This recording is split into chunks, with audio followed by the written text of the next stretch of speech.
In the last chapter, what we saw is the fundamental quantities. Okay. So we saw what are the 7 fundamental quantities we had? Length, mass, time, temperature, electric current, luminous intensity, that's the mole, correct? So these are 7 fundamental quantities, and then we got the derived quantities, right? Which we from these fundamental quantities, can you give an example of a derived quantity? Acceleration. Okay, these are all means we got all the fundamental quantities, derived quantities and all. Okay, so anything, if you want to take certain energy, if a water in a tank or holding a stone on a certain altitude, it has certain energy, right? That's a potential energy. Okay, or you heating something, heat has energy.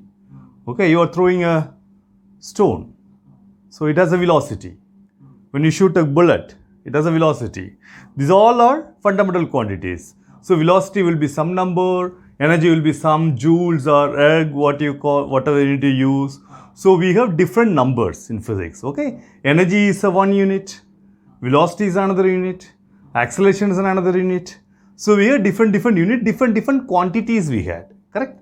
And then we did a dimensional analysis. You remember when we did dimensional analysis, we found when you add up the terms, can you add up the quantities with the different dimensions? No, we can't, right? What happens? Say for example, if you write S equal to ut plus half at square, the dimension of this and this has to be same. Am I right? Okay, so these are the things. So in physics, we will never add up two quantities of different dimensions. Multiplications and all you do. These when any equation, these terms should all have a same dimensions. Okay, so that is the okay, this is one part. Okay, we discussed about this thing also. Then we went for dimension analysis. How do we get, suppose if we have some formula is wrong or means how to check all those things. We checked in this dimension analysis in the last chapter. So now, okay, so we have different quantities, say something like length, time, okay, and what, current we had, okay, and is it magnitude? Is that itself is sufficient? I had a velocity, derived quantity, okay, a velocity we had, or speed, we will call it speed. There's a speed, velocity, and acceleration, all those things, certain quantities, but there's a difference between all these quantities. If you tell me, for example, if I give you mass is what you will say, this is 5 kg. Okay. On the other hand, if I give you some speed, I am walking, if I give you mass of 5 kg, you know, okay, this is a 5 kg of weight or some 50 kg of weight, will I able to lift or not? What is the work, if I drop it from a certain distance, what's the work done, everything you can calculate. And I'm giving you, for example, speed. I am running at a speed of 20 km per hour. Okay, so I ran for 10 minutes. Can you tell me where I will be there? Suppose from here I am start running. Can you tell me where I will reach? In 10 minutes, I may be there, or I may be here, I may be here, anywhere else I can run. Okay, I can run in all directions. So then what is my final location? Where I am going to reach? That depends upon in which direction I am going to run. Correct? So suppose the speed on a particular direction, you call it as a velocity. Correct? So when I say velocity, the velocity is basically speed with a direction. Okay, so certain quantities, when I give, it will be complete only when I give the direction to it. If I am not given the direction, then that is not complete. Correct? For example, mass. Can you give a direction to a mass? No. Okay. On example, current. Can you give a direction to current? Think over. Yes. Correct. You are right. So you have a battery. Correct? And you are having a bulb switch here, for example. So and you are having a bulb. It's a bulb. Okay. So moment you put the switch, there's a direction. Current flows. Am I right? So there's a direction for the current. So of course that's have a direction. So that is a vector. Okay. So on the other hand, length. Length is just suppose what is the length of this pen? Will it have a direction? No, it won't have a direction. On the other hand, what they call displacement. Okay, when I say displacement, the length, suppose I am here, if I moved here, so I have displaced from here to here. Okay, but here the length is not only the quantity. The same distance I can go in the front, I can go left. So when I say displacement, if I displace at a particular direction, because there is a direction. Okay, so whenever any quantities, so any quantity in physics which have a direction, there is a term of direction because you need the direction. It is not, if you don't give the direction, that quantity is not complete.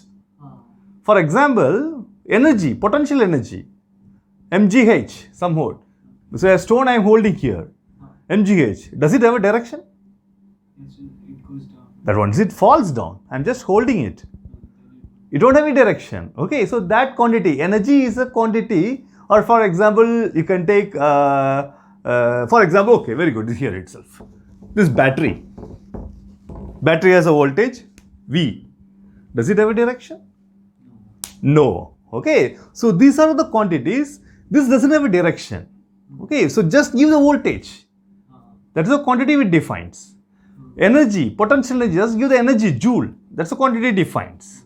On the other hand, not all quantities are not like that. Certain quantities you need to give, because that quantity, if you give this quantity, I can tell what is the work done, all those things I can calculate. I can go over them. But on the other hand, certain quantity, unless and until you give the direction also, then only the problem is complete. For example, when I am running, I have to tell in which direction I am running. Then only I can tell you where I am going to land. Okay, so I am dropping. I have to do what is the weight, mass, everything I have to calculate. Correct? So there are many of the quantities will have a direction. Acceleration due to gravity. When I drop a stone, the stone doesn't go up, falls down. There is a direction. Okay, so any quantities in physics which has a direction, means you have to provide its magnitude, what is its value, as well as its direction. Then only that quantity is complete. Otherwise, the quantity is not incomplete. So that quantity is which needs a direction as well as the magnitude or that value is called as your vectors. Okay. On the other hand, if any quantity which don't need a direction, direction is not, it doesn't have a direction, that is called as scalars. So what we have, scalars, okay, scalars, they don't have a direction.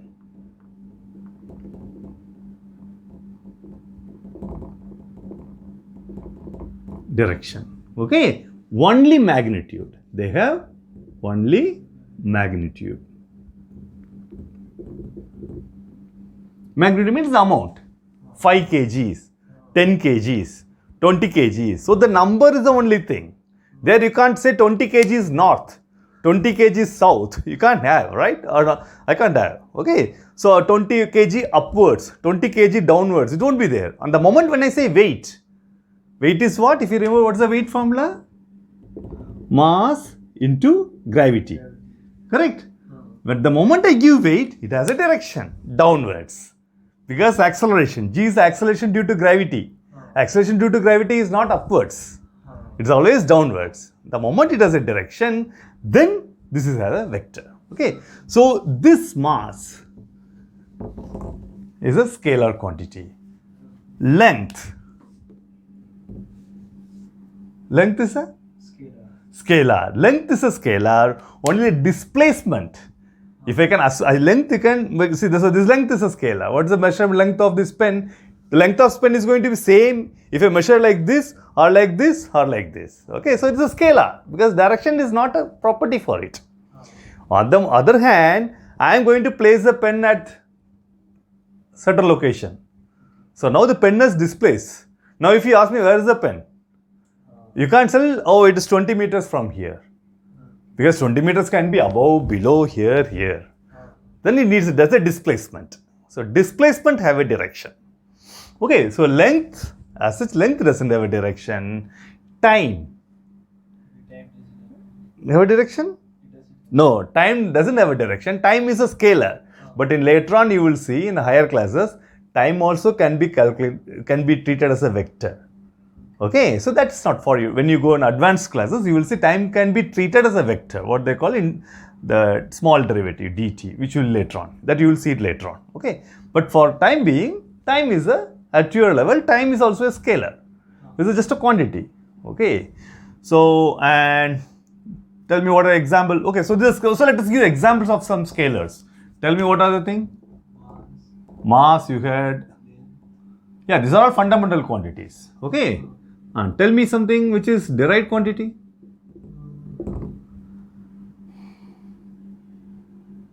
Energy. Can energy have a direction? Okay, energy doesn't have a direction. Okay. Density. Very good. Density. Density doesn't have a direction. Resistance. Does resistance have a direction? No, resistance doesn't have, because resistance is a property of a material. Property of a material is not going to have a direction. Resistance is going to change if I look upwards and if I keep it downwards, wherever resistance is going to be same. So resistance. Amount of substance. Volume. That's what amount of substance is, volume. Correct? These all are quantities and many more. These are all quantities are scalars. So this is scalars. On the other hand, these all are basically fundamental and derived quantities. Am I right? This is the dimension is meter cube or centimeter cube, length 3. So there are many quantities. There are quantities which don't have a direction. And other quantity is vectors. Okay, what I am saying is, okay, scalars. So on the other hand, certain fundamental quantities, they are not complete unless and until you define a direction to it. You have to provide a direction. Just giving that number value, it is not correct. You have to provide a certain direction also. So that is called as your vectors. They have direction. What you call direction or direction, whatever. Plus magnitude. Magnitude also required. Okay. There is two things. There is not just a direction. You throw a stone and the same thing you fire a bullet. Both of them going at a velocity. Of course, the stone will go slow. The same direction, if I shoot a bullet, the bullet will move faster. Correct? The velocity is higher for a bullet than the stone. Therefore, it's magnitude. Magnitude is a number. Okay, 10 meter per second, 20 meter per second, or 1 kilometer per second. Okay, so this number is a magnitude. They have that number as well as the direction also. Okay, so that's what your vectors is. Can you give example of vectors? Tell me. Velocity. Very good. Velocity. Displacement. Displacement. Electric current. Correct. Displacement. Electric current. Force. Maybe force. Yes, correct. Very good. Force is also, because force you have to apply, right? Which direction I am going to apply the force? Force is, I am saying, I am putting 10 newtons. 10 newtons where? Am I lifting it up or down or pushing here, there? I have to give a direction for that. Force is a vector. Correct. And any more you can have? Velocity per second? Acceleration. Acceleration. That also have a direction. Am I right? Many more like that.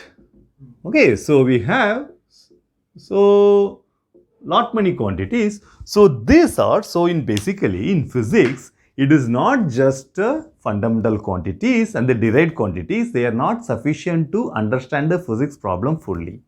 We also have certain fundamental quantities, many fundamental quantities, only that value is sufficient.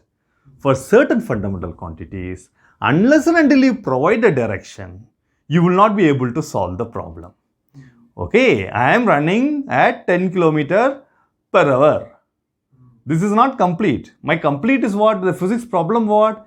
If I run at 10 km per hour, will I be able to reach a point?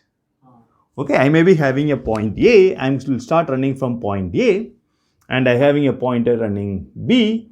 So the question comes, so if I run at 10 km per hour, will I be able to reach from A to B? Okay, it says if you make a path like this, okay, and this, there are different directions. Am I right? Okay, so this is a different type of direction you are doing. This is a different direction. Okay, so each direction is going to have a. So will I able to reach? Maybe if I'm traveling at this direction, 10 km/h. So within that time, certain time, say in 10 minutes, I will be able to reach. So if you're going to a market, you find the shortest distance. You want to reach early. Okay, that means shortest distance means what? You find a particular direction.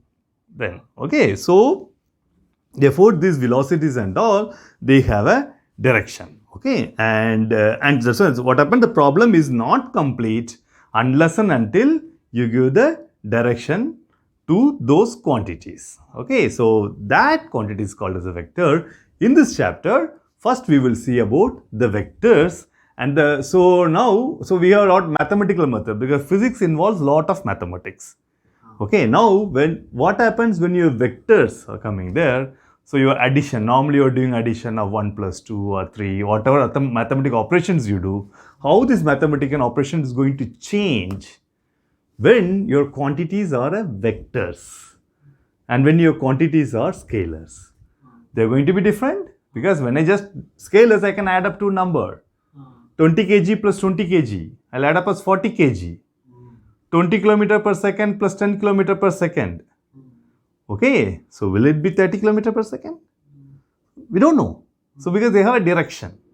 Okay, so that quantities when you are trying to do, okay, this will be same 30 km per second, but of course, what I'm saying is sometimes it may change depend upon what is the direction. Yes, opposite directions. 20 km here per second and 10 km per this opposite side. Then it's not going to be addition. Correct? That's subtraction. Okay. So, and therefore, your mathematics is going to be different when you deal with the scalars and when you deal with the vectors. So, we have to define your mathematics problems. When you're when you're going to work on a physics, you are going to deal with the scalars as well as vectors. So, you have to make clear how my mathematics is going to change when I'm going to handle with vectors and how I'm going to change when I'm handling only the scalars, or sometimes a combination of both. Can you say as a combination of both? Just I wrote. What is the weight? Mass into gravity. Mass is a scalar. Gravity is a vector, force. Mass into acceleration. Mass is a scalar. Okay, acceleration is a vector. Okay, so these are certain cases where you have combinations of scalars and vectors. So how we are going to solve these problems when you have combinations of scalars and vectors, that's what you will see it in this chapter. Okay. There are spelling mistakes. See, current T, density, I missed Y. Okay, so this is what in physics we call vectors and scalars. Okay, so what we are going to see in this chapter is, this lecture is about the vectors. Scalars are okay. Scalars anyway we know it. So we'll understand what do we mean by vector, how we are going to denote. Okay, the first thing is how are you going to denote a vector? Means very simple. So what happens? So if you have a certain quantity which have a direction, correct? I am having a point P and here it is Q. Okay, so if this is the direction, so the typical symbol, how do we note the vector is P, Q, the top, you put an arrow. Okay, this is what we call as the tail of the vector, head of the vector, the arrowhead, arrow tail and arrowhead. Okay, so this is the way you can define the vector, and yeah, and not necessarily. Sometimes you can have only a quantity also, just one quantity. Say something like, oh, we wrote it, na? What we read? Mass into gravity. Here gravity is a vector, correct? So you put an arrow about it. Mass into acceleration. So in all physical formulas and quantities, whenever you write, if you are not given this arrow, then your problem is not complete. Okay, if you put an arrow here, then it is wrong.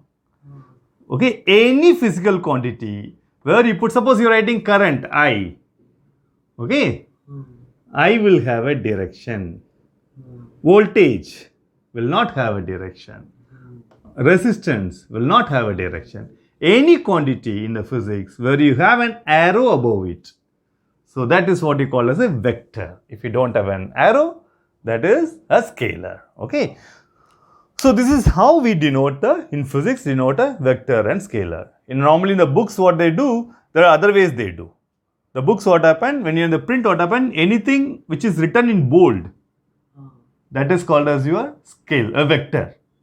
Which is not bold, that is scalar. Okay, in the higher classes you will see, they are not going to write arrow always in the top. Whenever any quantity with the bold letter, that is a vector.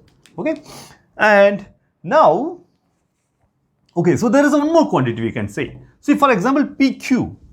PQ is a, PQ is a vector. Okay, how do we denote this?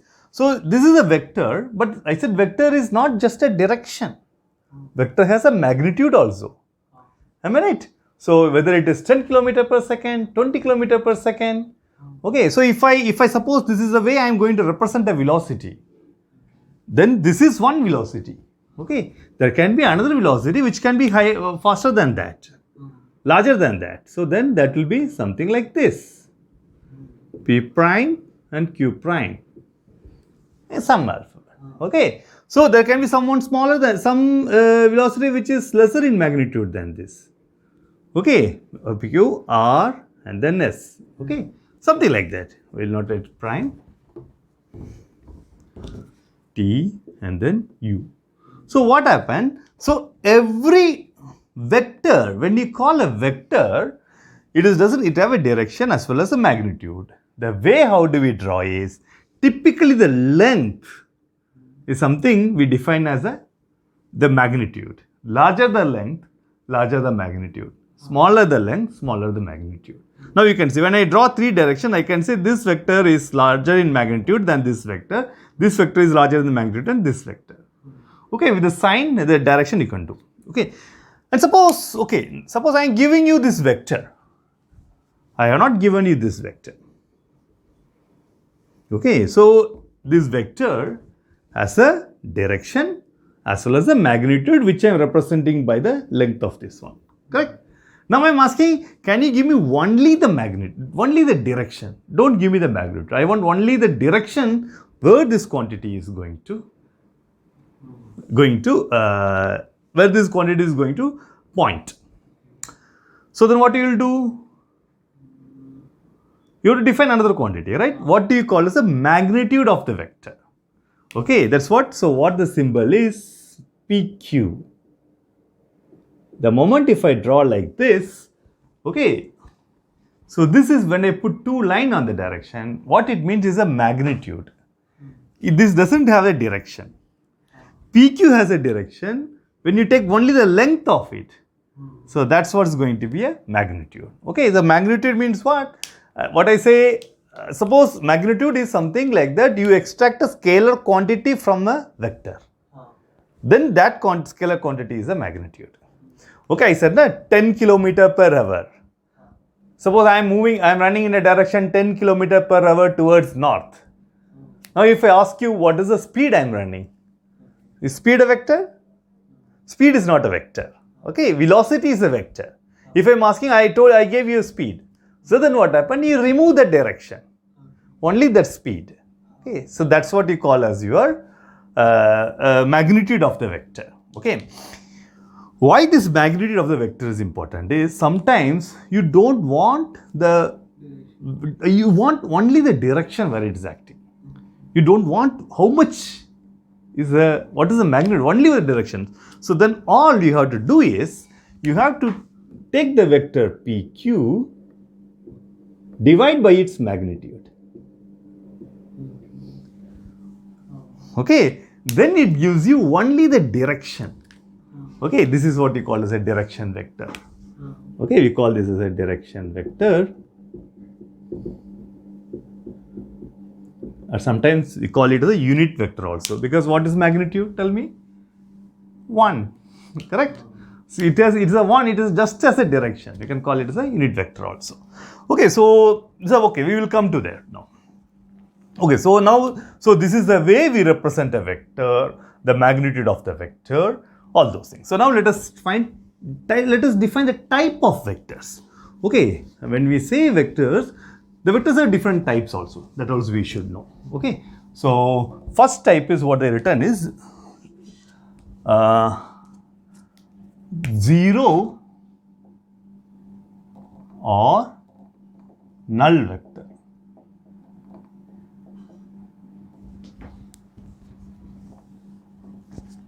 Oops, sorry. What is that? A vector whose magnitude is 0. Okay? So this is a vector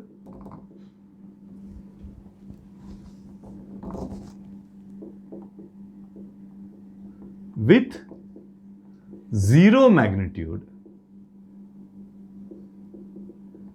It may sound stupid, right? Correct. Means there is no direct magnitude. Okay, when I don't have magnitude, it doesn't have any direction. Means you say, how does it matter? Okay, so but it has an importance. Why it comes as vector with a 0 magnitude? Certain when is the point where you can say means when the vector becomes 0 in magnitude. Okay, so I can tell you some example. Correct, yeah, very good. So that will be easy example. So you are throwing a stone upwards. Someone on the ground, okay, there is one man on the ground who is throwing a stone vertically upwards. Will it go forever? Come back, right? So it's initially will it be faster, correct? As it go up, what happens? Will it slow down? Okay, at some point it will stop. At that point, what is its velocity? 0. But it had a direction. Am I right? It have a direction. At this point, the velocity becomes 0. Once it becomes 0, it changes its direction and come downwards. You got it? So, of course, there is a vector with a 0 magnitude also when it stops. Okay? And many cases, when you throw a stone, you are just throwing a stone something like here. Okay? Sitting and throwing a stone upwards like this. So, if I take it along, this has a velocity. So, when you throw the stone, it goes like this and fall on the ground, right? So, it had a velocity. Once it hit the ground, will it have velocity?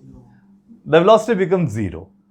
Okay, so then the vector has become 0. At that point, the vector at that point is called as your 0 vector or the null vector. Okay, so there are, for example, acceleration. Okay, you are driving a car. When you start the car, you give the speed. So there is acceleration, correct? So the acceleration is a vector. And the moment you reach 40 km per hour, or suppose 50 km per hour speed, now you want to maintain the speed. You are just going in a constant speed. So, but this acceleration becomes 0. But initially acceleration, there was an acceleration, correct? So that time acceleration becomes 0. So of course that is 0 vector. Okay, so 0 vector is also a quantity which we get. Okay, so what it says is its magnitude is 0. The magnitude may slowly reduce and become 0, or from 0 to slowly start increasing. Okay, but it has a direction. Okay, that's what your 0 or null vector. And the next quantity is what they write is something called as your resultant vector.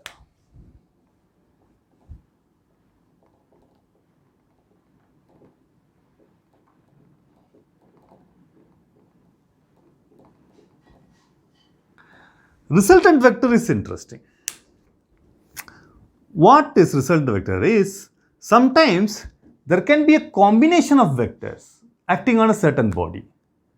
Okay, and due to the combination of vectors, the body may move or behave some other way anyway. Okay, now the same process can be represented by a simple one vector. Okay, for example, what I can say. Okay, let us take a. Okay, let me take up an example of. Okay, funny example. The tug of war. Have you seen tug of war? Do you know what's tug of war? You have a rope, correct? and there will be a knot in the middle, and there will be people from both the sides pulling the rope. Am I right? And there will be another group who's pulling the rope. Okay. Okay, correct. So this is one example of zero vector. If both of them have an equal force, will they not move? No. But there is a vectors acting on it. So there is no motion, the zero vector. What is the motion of the knot? We will say the zero vector. On the other hand, if this place is stronger, then the knot will start moving here. Am I right?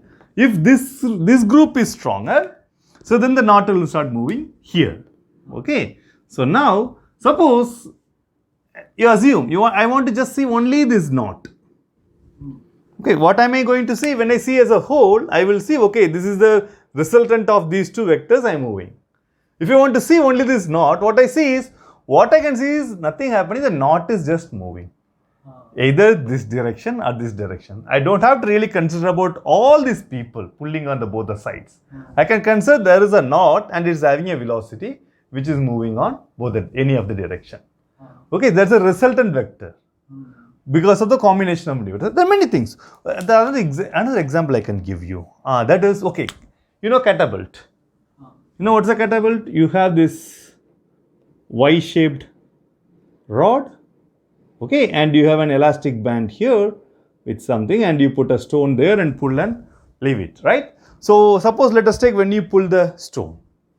So what happens? So you are having an elastic band here. I'm taking like elastic band is down there, okay? So you have stretched the elastic band and kept the stone here. When you leave, so there is a force which is pulling it along here, correct? When you leave, when you release the finger, where the stone will go like this or like this. Tell me. Okay, yeah, this will go straight. Okay. So now the resultant vector is along this line. Now you can replace this whole thing, remove all this catapult and everything. If you are just firing a stone like this, that also can have. Okay, you can equivalently represent this combination of vectors with a single vector. So that's what you call as your resultant vector. Okay, so if you want to read in the book what they say, the resultant of two or more vectors is that a single vector which produces the same effect as produced by all the vectors together. You got it? So that's what you call as your resultant vector. Okay? So therefore, zero vector we saw, resultant vector also we saw. And then let us see the next vector, what they given is negative vector. Yes, that is interesting. I draw it something. Yeah, of course. I removed it. That's the easiest part. Negative vector or opposite vector.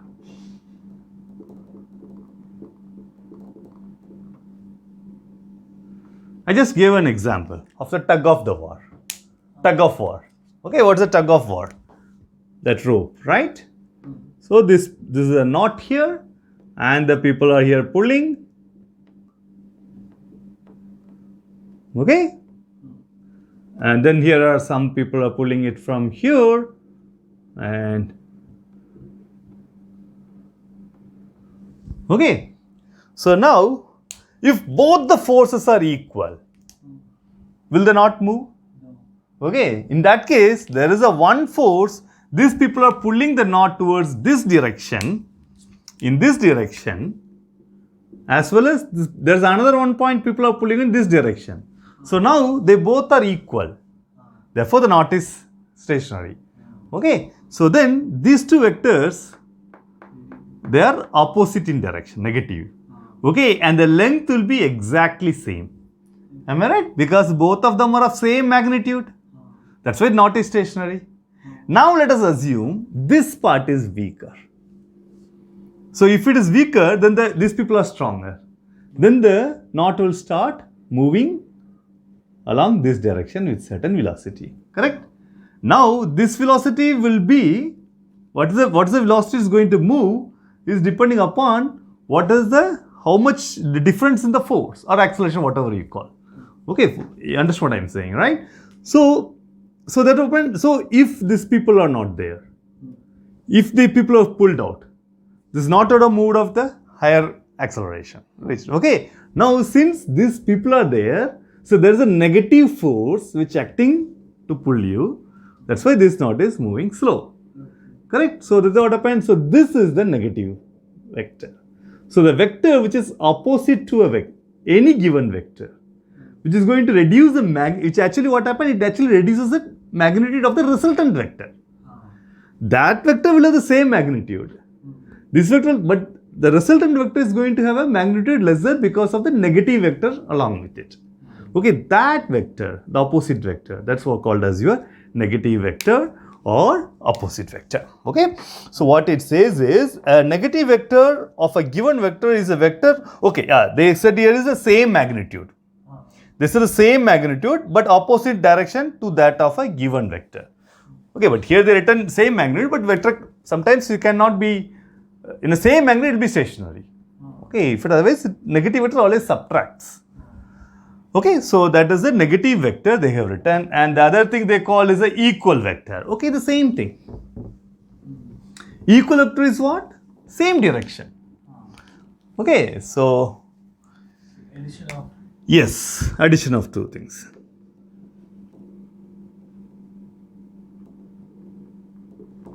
Okay, there are many cases happen equal vector when you wanted to pull something. If you are not able to pull, you tie a rope. Okay, 2-3 ropes and you all pull. Okay, so there what happened, everything is in the same direction. Okay, there what happened, everything will get added up. Okay, so the equal vector is what? They have a same direction and same magnitude. Opposite vector is same magnitude, opposite direction. Okay, equal vector is same magnitude and same direction. Two vectors A and B representing a, okay, this is one important thing, same physical quantity. Okay, you can't compare your velocity and acceleration and all. It should be same physical quantity. When you are comparing two vectors, any comparing two vectors or adding two vectors, the vectors should have the same dimension. Same quantity. Okay, you can't compare between the velocity and acceleration. If you are comparing, compare only the acceleration, the velocity. Okay, two vectors A and B representing the same physical quantity are said to be equal if and only if they have the same magnitude and the direction. Okay, so symbolically, if you wanted to draw, what happens? So you have a vector. So let me say this is a vector A. Okay, I represent the vector like this. And the vector B will also have the same direction and the same length. Okay, so this is the length I told you, length determines the magnitude. If the length is also same, so these two A and B, then in that case you can write vector A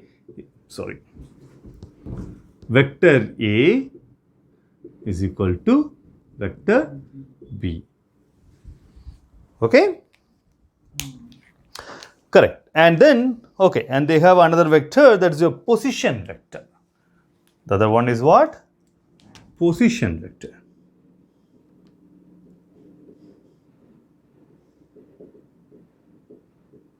Position vector we almost, we have seen in mathematics. What is the position vector? Position of a point in a 3-dimensional space or 2-dimensional space. Okay, I define a coordinate system. Okay, and when I say a point, and that point has a direction, any direction, correct?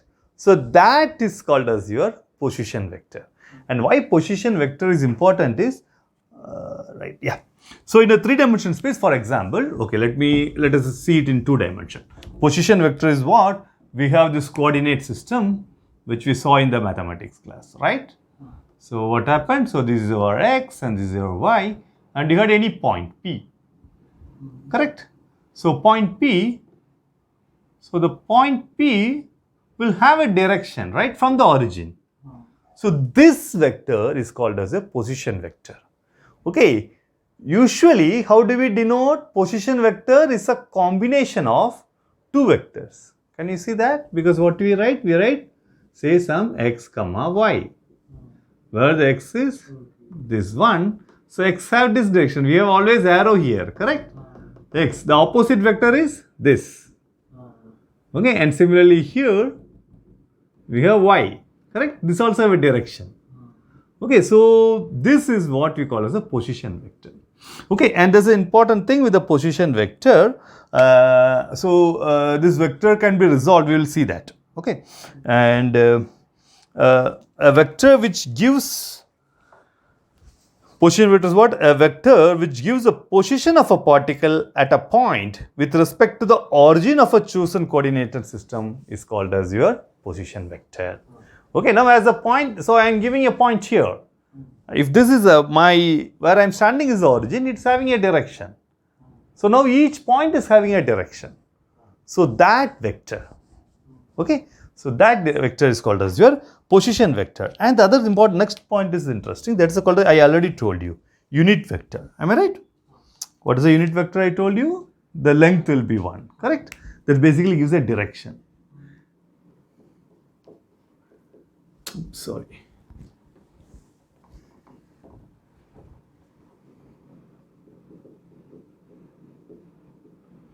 For a unit vector, what will be the magnitude? Yes. Magnitude will be unity, correct? It will have only the direction. Okay, unity magnitude, I said that. So what we have, okay, the symbol is something like, yeah, I wrote you there.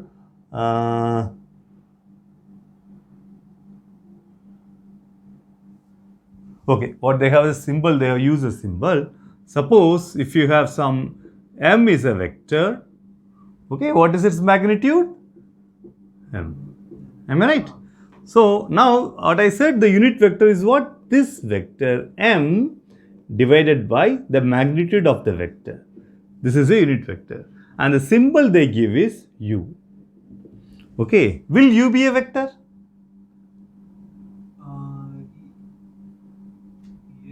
Of course. U is a vector with unit magnitude. That's what you call as unit vector. So u is a unit vector. Okay. Given any vector divided by its length. What is the length of the vector? It's nothing but a magnitude of the vector. We told now length we wrote represents the magnitude. And that magnitude, that is called as your unit vector. And one interesting property of this unit magnitude vector is yeah, okay, in your book they have written, they mentioned this as magnitude as m, okay, that's okay. They written this as a small m without arrow, but anyway, that's okay. Okay, and okay, and there is a, so coming back to our coordinate system, so and then here also you can have, this also have a direction, correct? Am I right? You can have a unit vector along x direction. Whatever, take any point divided by its length, that's going to be 1. It doesn't matter what is the magnitude of the length. Okay, this is a unit vector. So we are going to have a unit vector along x direction, unit vector along y direction, and if you have a 3 dimension, that's a z along the z direction. But that's very important because that gives you only the direction, not a magnitude. Okay, so that's what called as unit vector. So typically what they write is, when it's towards x, the symbol is I and put it as a cap. When we put as a cap, this is all a cap, okay? So, and I think u also they give it as a cap. Oh, sorry, I made it as a arrow. So they give it as a cap. Unit vector they always represent by cap. Okay, then I, when you represent I cap, what it means? Along the x direction. Okay, and this is called as I j cap. When you say j cap, j, the unit vector j, that means along the y direction. And now we have along the z direction. Maybe here z, we will write. This is perpendicular. I can't draw it. So I am drawing it like this. Okay, this I am drawing it like this. Okay, so this is also have a direction. That will be k cap. I, j, k. Okay, so that's what. So unit vector k cap. I think they have in the later on, I have not checked your book fully. I think later on you can see any vector, any position vector can be resolved into these three. You got it? Position vector, when you see the additional, you will see. Any vector can be resolved into these three combinations. If you have 2 dimension, this vector can be resolved into I and j.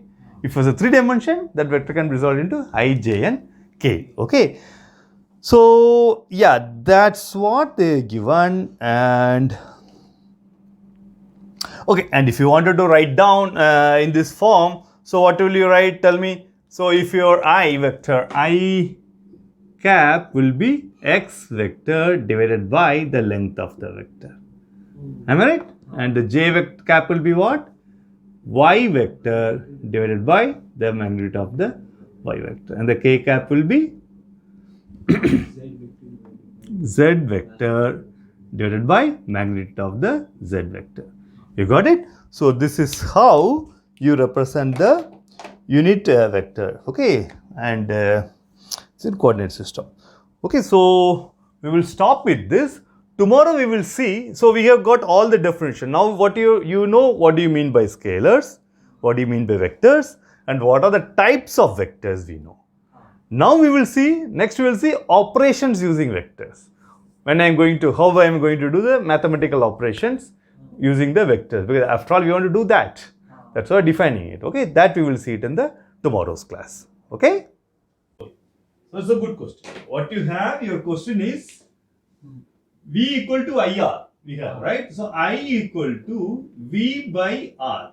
Your question is I is a vector, but V and R, they are scalars. Okay, then how am I going to say I is a vector? But you should remember, what happened is I is, yes, of course, vector. But here in this formula, when we use, we don't use as a vector of phi. What we say is a magnitude of phi. You got it? So I is a vector. When we call V equal to IR, we never V equal, what we write? We write V equal to IR. If you put an arrow here, then this equation is wrong. Okay. On the other hand, what you have to do? You have to write V equal to magnitude of I into R. Simply people write, don't put the I arrow. V equal to IR.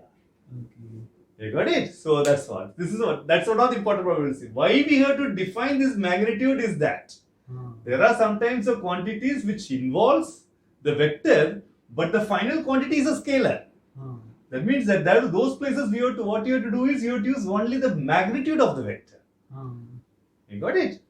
So it's a good question. Okay?